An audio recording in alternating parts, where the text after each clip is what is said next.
The GT moniker, standing for graphics technology, was less about setting records and more about establishing a standard. I am here, and I am better than your CPU's integrated garbage. These cards were the gatekeepers of the dedicated graphics world, often bought by people who simply needed a basic video output that wasn't embarrassing. Our story properly kicks off with the 8800 GT. This wasn't just a card, it was a cultural moment.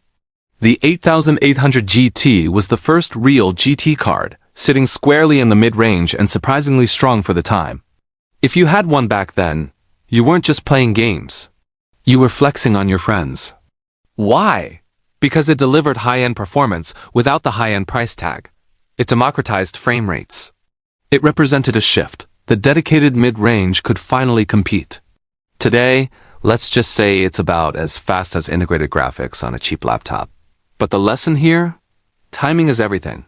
In the moment, it was a masterpiece. In life, that lesson translates to recognizing your own 8800 GT moment. That period where your effort, though perhaps seemingly small later, is surprisingly impactful right now. Cherish the moment, not just the eventual obsolescence. Then came the necessary evil. The GT210 was the bare minimum.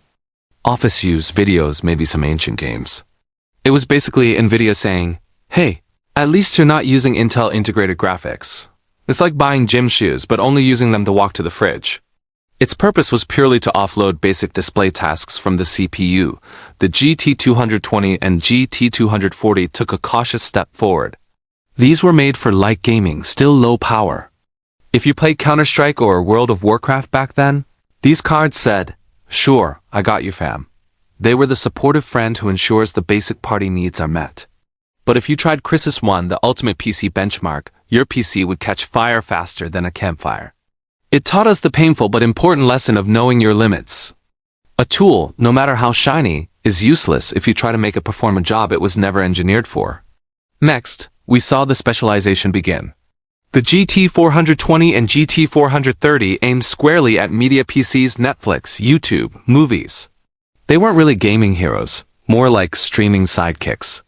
They were the equivalent of that one friend who just brings snacks, not skills, to game night. Their focus was HTPC, home theater PC capability, quiet cooling, and smooth HD video decode. What's the takeaway here? Value in specific purpose. You don't need a Ferrari to drive to the grocery store. These cards excelled in their niche, reminding us that sometimes the perfect tool is the one that fits the budget and the specific task, not the one with the highest overall score. The GT520, GT530, and GT545 were budget upgrades. A little better than integrated graphics, they were for people who just wanted their PC to say, yes, I have a graphics card. They were basically the fake designer shoes of GPUs. They look the part, but the performance won't hold up under scrutiny. The GT610, GT620, GT630, and the GT640 continued this low-end gaming trend. But let's be honest, GTX cards were still way stronger. You'd buy these only if your budget was tighter than jeans after leg day. Let's just say these cards got bullied by the GTX lineup. They represent the financial sacrifice and the feeling of constantly playing catch-up. Sympathy, not scorn. These cards allowed millions of people to simply have a PC experience, and that, in itself, is a huge purpose. The GT710, GT720, GT730, and the GT740 continued the tradition of cheap builds, emphatically not meant for modern games. The GT710 especially became legendary for being sold in 2023 as a new card. Yes, people still bought it, probably by accident, or I wouldn't even know why, to be honest. It's the card that refuses to die. But the final GT card brought a surprising, elegant conclusion, the GT1030. Built on Pascal architecture, it was surprisingly efficient and actually good for light esports like League of Legends or CSGO. It was basically the retirement gift of the GT lineup. A tiny card, but big respect. It's the old uncle who can still outrun you at a family barbecue. Lesson from the GT era. The GT lineup, often roasted by gamers, served a massive purpose: accessibility. They were the entry point, the proof of concept, and the constant reminder that not everyone needs or can afford the best. They taught us that a small, consistent effort often wins over a large, expensive failure. Now let's talk about the big boys. The GTX cards graphics technology extreme. This is where compromise ended and the pursuit of power began. This is where NVIDIA staked its claim on the high-performance crown. The story of extreme power starts here. The GTX 260 and GTX 280. These were the very first cards to wear the GTX badge, immediately signaling serious, high-end gaming. If you had one, you were basically a PC god back in the day. These cards set the tone for NVIDIA's dominance in the high-performance market, establishing a pricing and performance tier that said, if you want the best, you pay for the best. This shift from the modest GT to the aggressive GTX is a lesson in raising your own standard. Sometimes you have to shed the good enough label and declare your ambition, just as NVIDIA did with this new moniker. Next, the GTX 460, GTX 465, GTX 470, and GTX 480 arrived. Built on the revolutionary Fermi architecture, these were gaming staples. But they came with a huge, fiery caveat. They ran hot, like portable heaters hot. Performance was great, but energy efficiency wasn't exactly their strong suit. Gamers basically used them for gaming and to warm their hands in winter.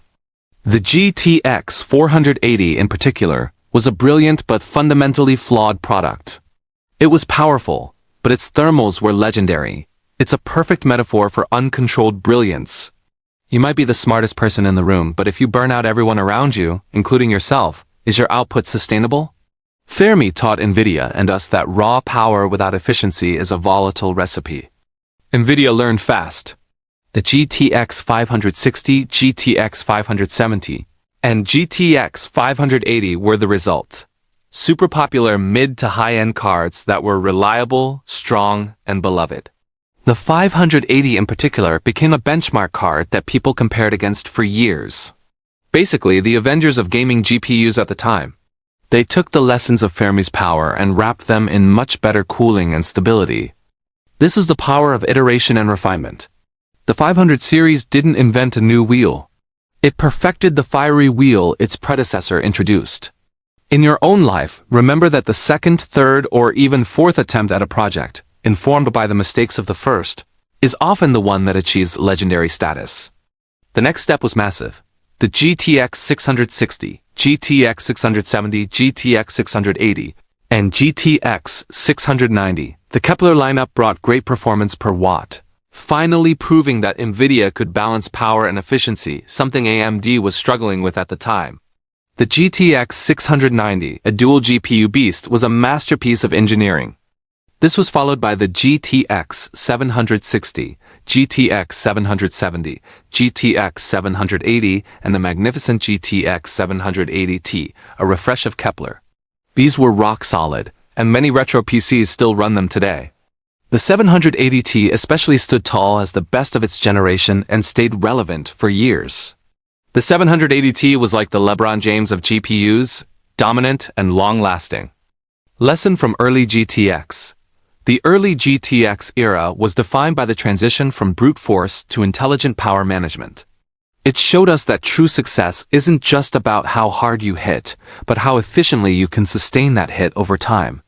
The next wave of GTX cards were arguably the most important for the mainstream PC market. They lowered the barrier to entry while simultaneously raising the performance ceiling, leading to the greatest value generations in NVIDIA history. Here we find the true revolutionaries. The GTX 750 and 750T were the first Maxwell cards. Entry-level, yes, but incredibly efficient. They proved you didn't need to spend big money to enjoy smooth gameplay at 108p. Think of it as the Toyota Corolla of GPUs, reliable, cheap, and everyone's first. The 750T's most famous trick? It drew all its power from the motherboard slot, often requiring no external power connector.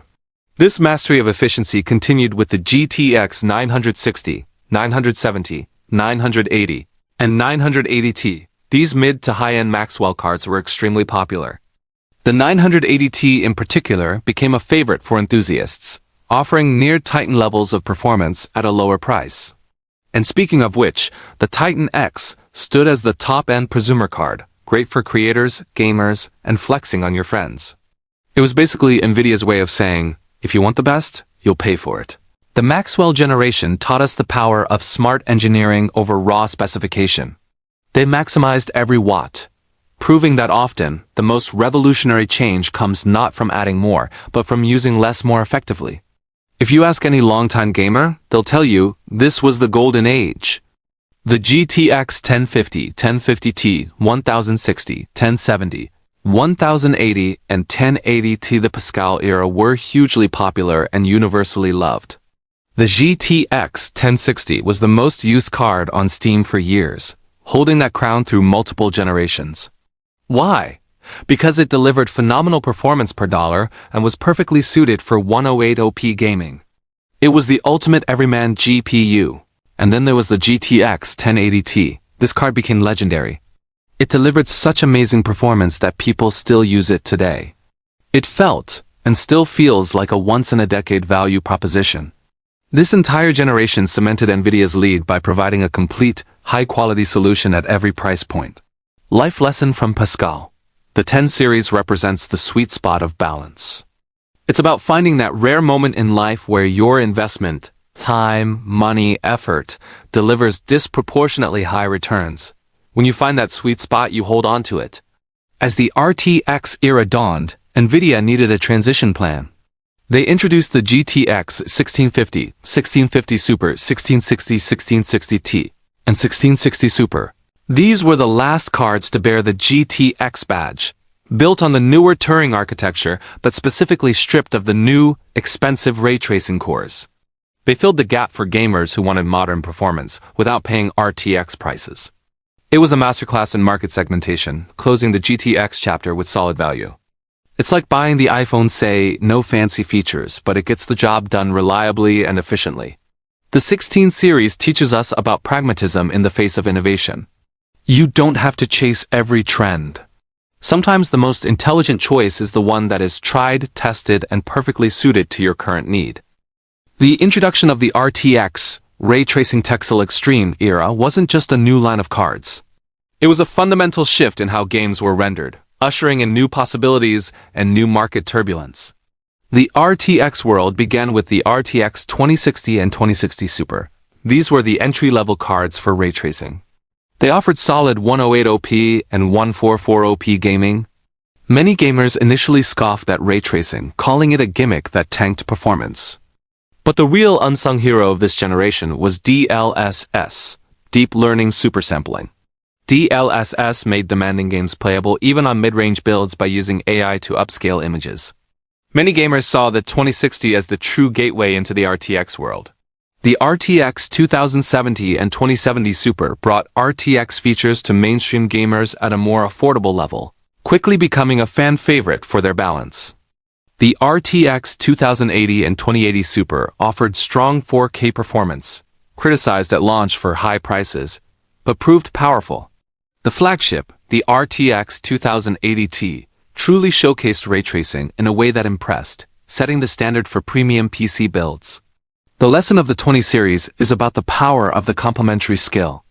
Ray tracing was the headline, but DLSS was the crucial, necessary tool that made the whole package viable. In life, your main skill might be your ambition, but your DLSS is the perseverance or the efficiency you pair with it that makes the difficult goal possible. The Ampere architecture delivered arguably the greatest generational leap in recent memory, but its launch was mired in chaos. It started with the RTX 3050, 3060, and 3060 Ti. The 3060 Ti especially stood out for incredible value and surprising performance. These cards were often called the everyday gamer's choice of the Ampere era. The RTX 3070 and 3070 Ti were marketed as having 2080 Ti power for half the price, a 144OP powerhouse, and even solid for 4K. Then came the high-end, the RTX 3080 and 3080 Ti. Iconic for its performance jump and 4K readiness, the 3080 Ti bridged the gap with near 3090 levels for less. Tragically, scalpers and shortages, driven by crypto mining and global supply issues, made the 3080 infamous during the GPU crisis. The RTX 3090 and 3090 Ti represented Titan-level performance with up to 24 GB of VRAM, blurring the line between a gaming card and a workstation card, truly overkill for most, but essential for the extreme creator. Life lesson from Ampere, the 30 series taught us a harsh lesson about external forces. No matter how great your product or your plan, global crisis, supply chains, and market greed, scalpers, can completely derail your access. It underscored the importance of patience and resourcefulness in the face of scarcity. The current generation, the Ada Lovelace architecture, doubled down on efficiency and the power of AI. The RTX 4060 and 4060 Ti were the entry-level Ada cards, heavily focused on efficiency. DLSS 3, which included frame generation, made them perform better than their raw specs suggested. They were often recommended for compact builds and budget setups because of their low power draw. The RTX 4070 and 4070 Ti solidified the mid-range for 1440p gaming.